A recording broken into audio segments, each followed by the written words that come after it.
Anatomy है ना, नहीं पहले गिरे थे, एनाटॉमी है ना वो कंप्लीटली ऑल्टर्ड है। नॉर्मली देख रहे हैं बिल्कुल एक्यूट कर्व है, देख रहे हैं ना, नॉर्मली ये स्मूथ होता है इस तरह से।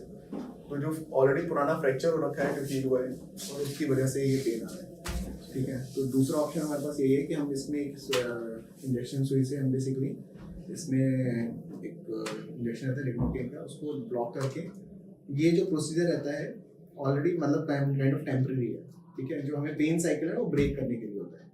तो उसके बाद में लाइफस्टाइल मॉडिफिकेशन आपको यूज़ करने पड़ेंगे, लंबे समय के लिए आपको कुशन यूज़ करना पड़ेगा, सिकाई वगैरह करनी होगी, ठीक है। लेकिन इस इंजेक्शन का असर 3 महीने से लेके 1 साल के बीच में कभी भी जीन ऑफ हो सकता है, ठीक है।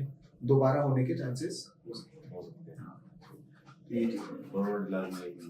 परमानेंट इलाज सर, क्योंकि ऑलरेडी आप देखिएगा ना डिफॉर्म स्पाइन है, मतलब डिफॉर्म जो चीज़ है ना फ्रैक्चर की वजह से ऑलरेडी टेढ़ी जुड़ी है। और जब भी आप नॉर्मल जब टेढ़ी जुड़ती है तो क्या होता है, जो मैकेनिकल एक्सेस होती है ना किसी भी चीज़ की, नॉर्मल से एक्सेसिव वेट उससे ऊपर है ना।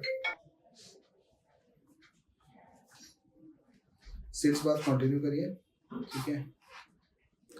अभी हमारे पास पेशेंट मिस्टर गुरमुख सिंह जी आए थे जो 31 साल के हैं। वो काफ़ी समय से कॉक्सीडाइनिया के मरीज हैं। कॉक्सीडाइनिया एक ऐसी बीमारी होती है जिसको हम आम भाषा में टेल बोन पेन भी कहते हैं। तो अगर हम देखेंगे इस वाले मॉडल में, स्पाइन के मॉडल में, जो आखिर रीढ़ की हड्डी का आखिरी हिस्सा जो बेसिकली कर्व्ड आगे की तरफ होता है, इसको कॉक्सीडाइनिया कहते हैं। कभी कभी चोट की वजह से या फिर रिपीटेड फ्रिक्शन की वजह से या फिर कभी आपने लगातार 2 व्हीलर्स पे झटकों वाली रोड पे अगर चलने की वजह से ये नीचे का जो हमारी टेल बोन होती है उसके नीचे की जो कुशन होता है एरिया वो इन्फ्लेम्ड हो जाता है, जिसकी वजह से हमें बैठने के समय या फिर 2 व्हीलर चलाते समय काफ़ी पेन होता है। इसकी वजह से मरीज को बैठने में, स्पेशली हार्ड सरफेस पे बैठने में या 2 व्हीलर चलाने में काफ़ी पेन होता है और वो काफ़ी अनकंफर्टेबल हो सकता है। तो यूजली इस टेल बोन पेन को ट्रीटमेंट बहुत ही डिस्कम्फर्ट महसूस करता है पेशेंट।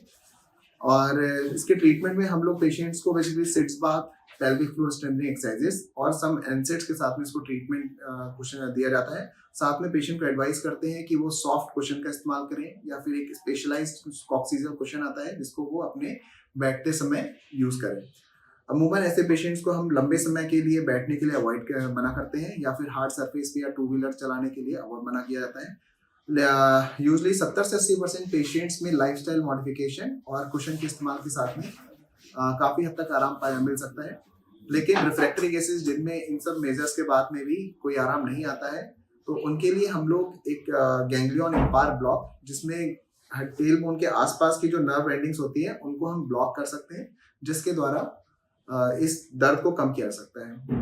इवन कुछ केसेस ऐसे भी होते हैं जिनमें इन सारे कंजर्वेटिव मेथड्स या फिर गैंग्लियन एम्पायर ब्लॉक के बाद में भी दर्द कंट्रोल नहीं होता है। ऐसे पेशेंट्स को हम basically surgical excision of tail bone advice किया जाता है। Thank you.